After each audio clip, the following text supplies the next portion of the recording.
Estou retornando para prepararmos algumas coisas para o nosso retorno ao Brasil, a Cuiabá, conforme a aprovação do Ministério.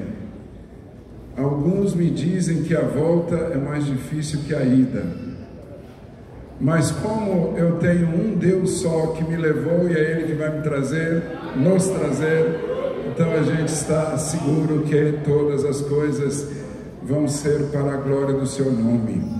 Esta manhã tivemos uma belíssima, brilhante, comovente escola dominical. Quem não vem perde, porque se aprende muito da parte de Deus através do Espírito Santo, especialmente neste trimestre falando de missões. Muita coisa linda foi tratado e se tratará agora ainda até o final deste trimestre. Naturalmente, trago sempre a saudação da Igreja de Siracusa, meus filhos, noras e netos. A família aumentou e o trabalho exige também a participação deles, a ajuda deles.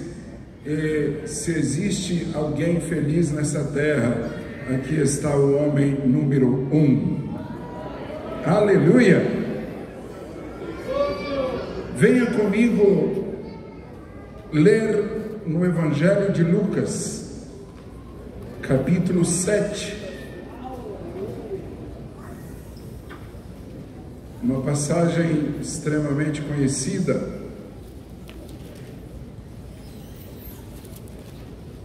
Capítulo 7 do Evangelho de Lucas, do versículo 11 ao versículo 17, o filho da viúva de Naim. E aconteceu, pouco depois, ir ele à cidade chamada Naim, e com ele iam muitos dos seus discípulos, e uma grande multidão. E quando chegou perto da porta da cidade, eis que levavam um defunto, filho único de sua mãe, que era viúva, e com ela ia uma grande multidão da cidade. E vendo-a o Senhor, moveu-se de íntima compaixão por ela e disse-lhe: não chores. E chegando-se, tocou o esquife, e os que o levavam pararam, e disse: jovem, eu te digo, levanta-te. E o defunto assentou-se e começou a falar, e entregou-o à sua mãe, e de todos se apoderou o temor, e glorificavam a Deus, dizendo: um grande profeta se levantou entre nós, e Deus visitou o seu povo, e correu dele esta fama por toda a Judeia e por toda a terra circunvizinha. Naim, uma pequena cidade entre montes, muito próxima do Monte da Transfiguração, o Tabor. O nome Naim, porque o lugar onde ela tinha nascido, aquela cidade, era bom, boa terra, verde, e o nome Naim significa tranquilidade, aconchego, tranquilidade, bem-estar. E nós sabemos que morando em Naim, um lugar com estas qualidades, a desgraça, a dificuldade, o sofrimento era também possível. E nós sabemos que não é o lugar que moramos, não é o tamanho da nossa casa, não é o estilo da nossa vida que evita que nós afrontamos situações difíceis como a morte e um funeral. Certamente todos os que me ouvem nesta noite fez parte, pelo menos uma vez, de um funeral. Não é um ambiente de alegria, não é um ambiente cômodo. Quando nós nos aproximamos de uma pessoa que deixou de existir, está ali para daqui a pouco ser conduzida ao cemitério, enterrada e voltar para a terra, são tantas as reações das pessoas com os familiares daquele que está morto. Alguém diz: não chores. Outros dizem: chora, chora, desabafa, descarrega. Por quê? Porque é difícil sentir o que alguém perdeu alguma coisa, está sentindo naquele momento, especialmente uma vida. Este quadro é um quadro importante, porque um marido que perde uma mulher, ele é viúvo. Uma mulher que perde um marido, ela é viúva. Pais que perdem, filhos que perdem pais, eles são órfãos. Mas e pais que perdem filhos? Não acharam nenhum nome para ele. E eu deixo aqui o nome, é dor. É dor. Pais perderem filhos. Vamos dar este nome, é dor.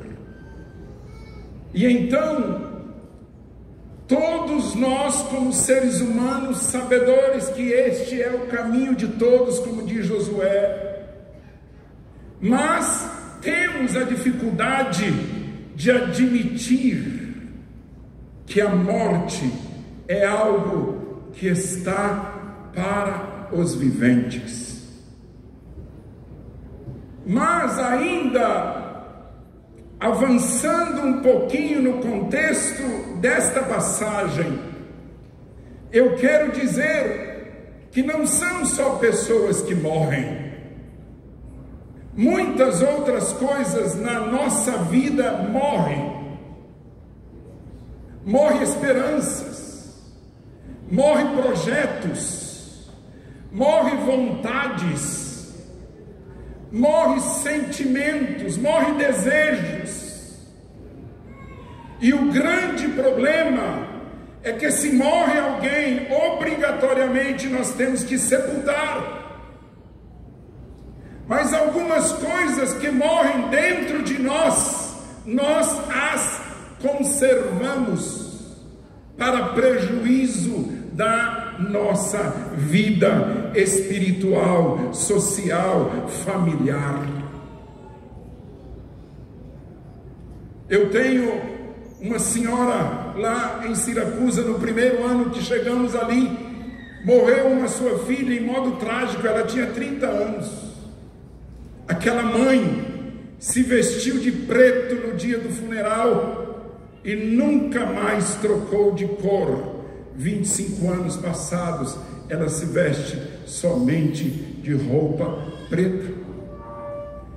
E os argumentos foram tantos, até dizendo: olha, a senhora está vivendo a morte da filha, a tristeza da morte da filha, e se esquece de ser alegre com 2 outros filhos que estão vivos dentro de casa. Então eu quero afirmar uma coisa talvez difícil de compreender ou de aceitar. Tem muitas coisas mortas que nós fazemos questão de conservar.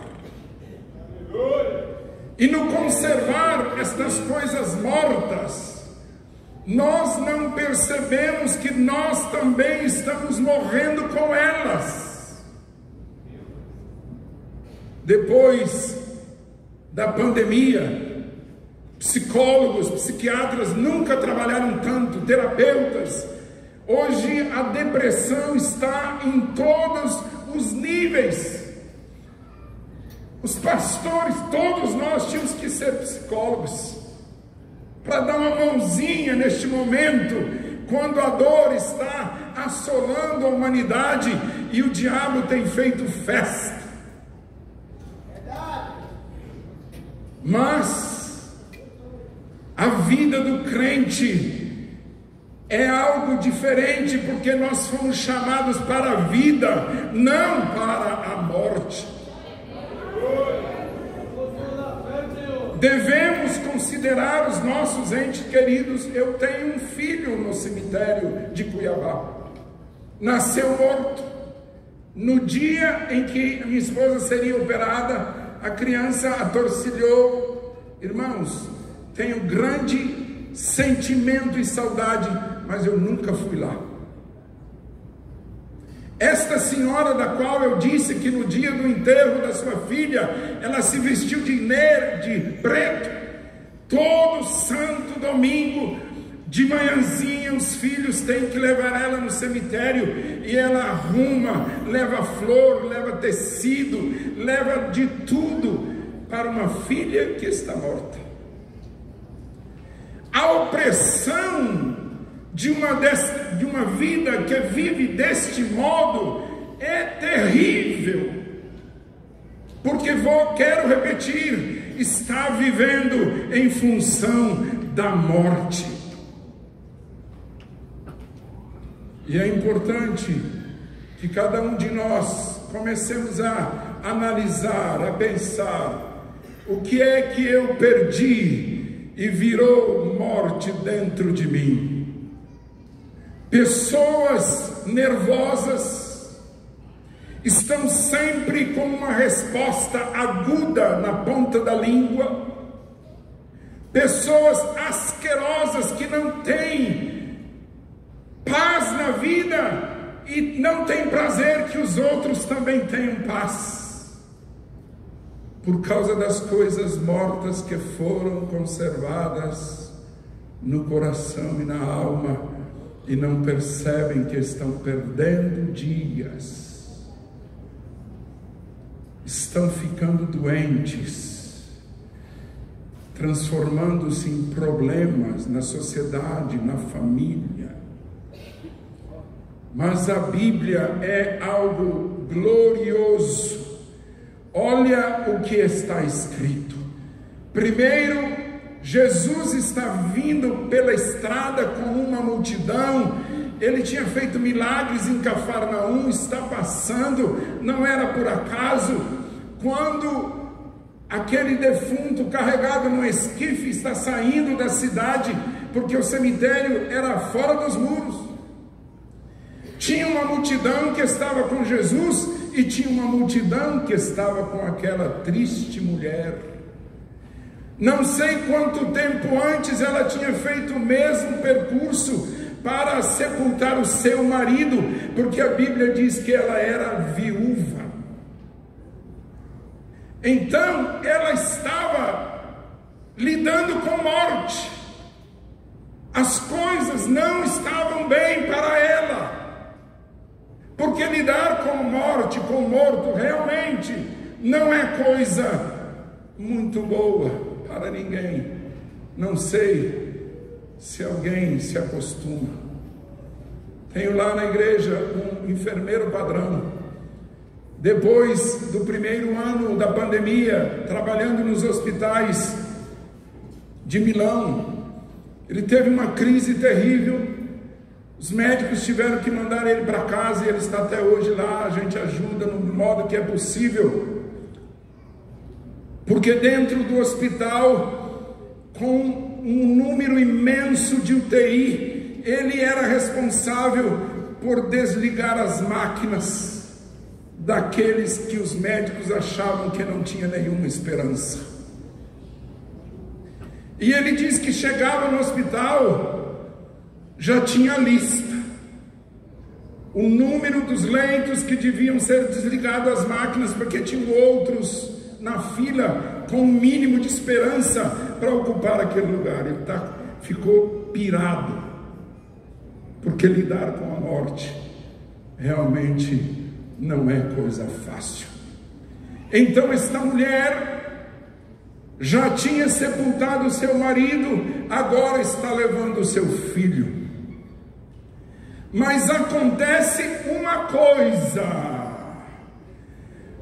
mortos, tudo aquilo que está morto dentro de nós e ocupa lugar da nossa vida precisa ter um encontro com Jesus Cristo, como esta pobre mulher teve naquele dia. E aqui está escrito assim: e vendo-o, melhor, e vendo a mulher, o Senhor moveu-se de íntima compaixão. É, grande Deus. Amados, íntima compaixão é muito mais do que ter dó.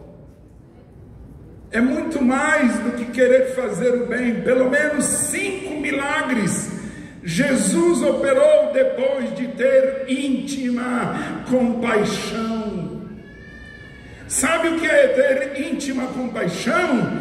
É abraçar e viver a dor do outro com quem você está tratando na oração. É, grande Deus, aleluia. Eu me lembro, Jardim Paulista, um dia uma irmã chega com uma filha de 16 anos e ela estava com data marcada para o transplante do rim. A família desesperada porque era uma jovenzinha. E nós começamos a orar. E Deus comoveu as nossas vidas naquele círculo de oração.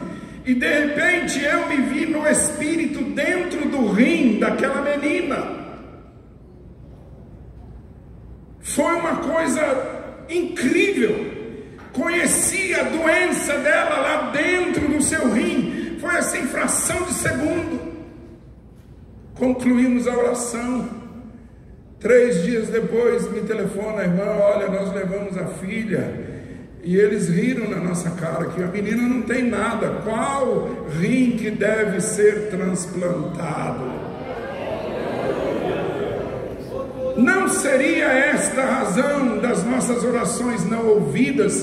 Porque está faltando compaixão íntima lá de dentro. Compaixão por aquele que está sofrendo terrivelmente. E vendo-a, moveu-se de íntima compaixão por ela e disse-lhe: não chores. Possivelmente eu e você não vamos poder dizer não chores para muitas pessoas, mas Jesus pode. Porque Ele pode enxugar as lágrimas hoje, não amanhã, agora, neste instante. E chegando-se, ou seja, falou, olhou para a mãe e se aproximou do esquife. O que é o esquife? Esquife é espécie de uma maca de madeira com cabos nas pontas, onde 2 ou 4 homens pegava, e o morto, que naquele tempo era enfaixado, como Lázaro estava enfaixado, irmão de Marta e Maria, e aquele rapaz morto estava em cima daquele esquife. Olha o que Jesus faz. Jesus toca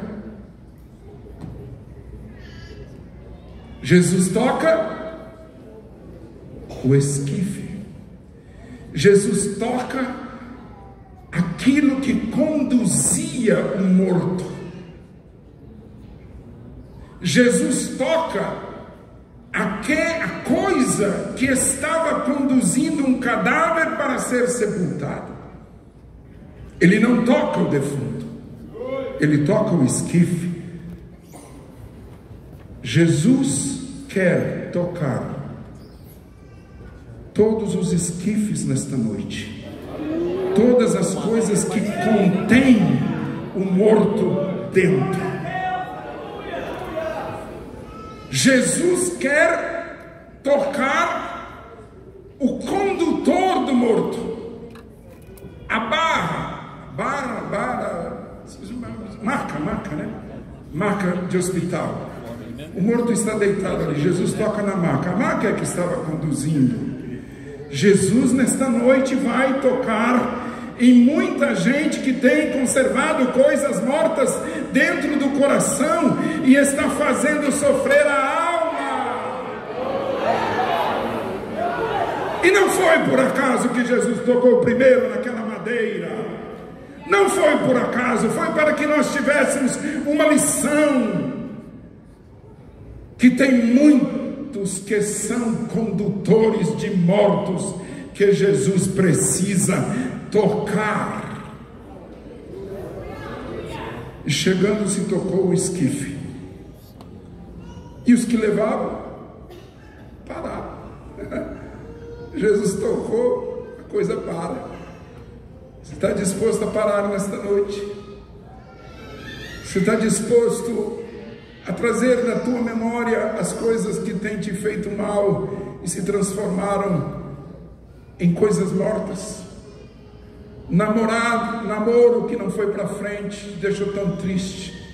Noivado que perto do casamento acabou. Casamento que você fez tudo que era possível e não foi possível. Desemprego, perca de salário, perca financeira, coisas que nós interiorizamos e o nosso coração e a nossa alma e a nossa mente se transformam em verdadeiros cemitérios. Esta noite o Senhor Jesus quer tocar no esquife.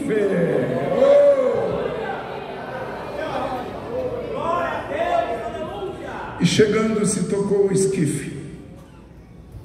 E os que levavam pararam. Não sei se o esquife tinha pés ou se colocaram no chão. Na verdade, ali estava alguém que precisava de ressurreição. Aí vejam bem, Jesus fala, não toca. Jesus toca o esquife e fala com o defunto. Jovem, eu te digo, levanta-te. Seis, glória a Deus. Jovem, levanta-te. Eu te digo, levanta-te.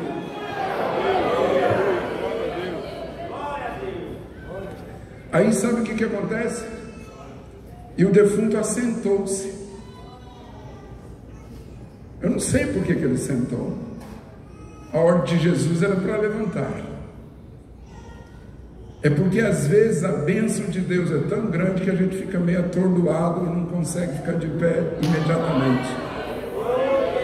Demora um pouquinho, passa alguns segundos, alguns minutos, para a gente acordar e dizer, é verdade, eu era morto e agora eu estou em pé, vivo.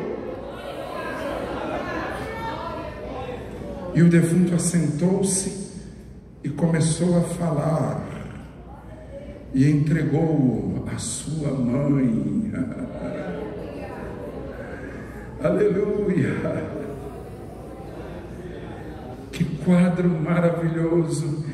Eu quero imaginar o que aquela mulher sentiu, que aquela mulher pulou de alegria, porque ela recobrou as forças. A viúva já era mal vista, agora sem filho, pior ainda. Mas o Senhor Jesus colocou o seu filho em pé para continuar abençoando a sua mãe e vivendo para a glória do Senhor Jesus.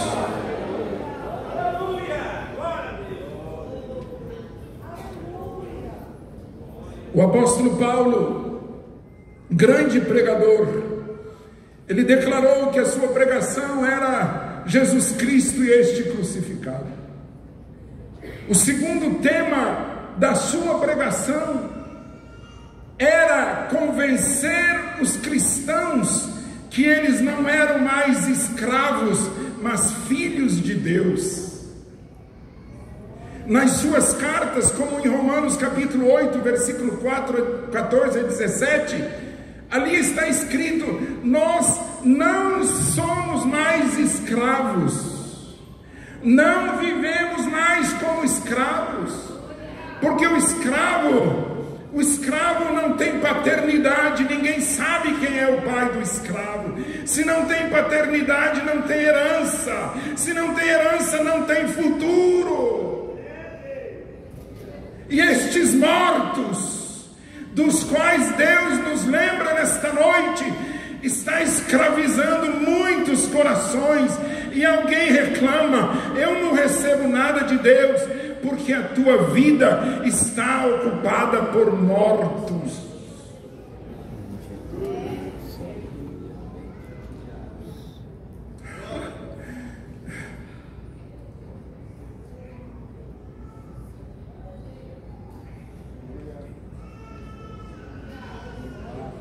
Jovem, eu te digo, levanta-te.